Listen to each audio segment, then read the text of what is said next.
Family history blogs. That's the subject of my talk this month.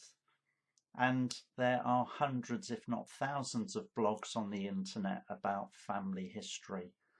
And these are really useful tools to follow, have a look at, read, to pick up key techniques and top tips for researching your family history.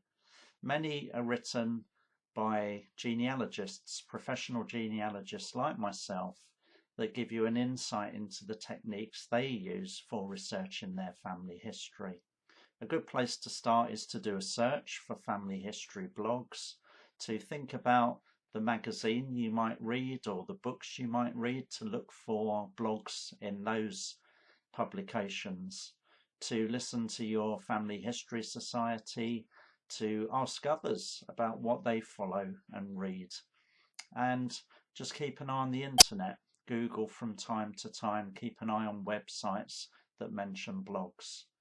But my blog is quite easy to access. It's on my website at myfamilygenealogy.co.uk/blog.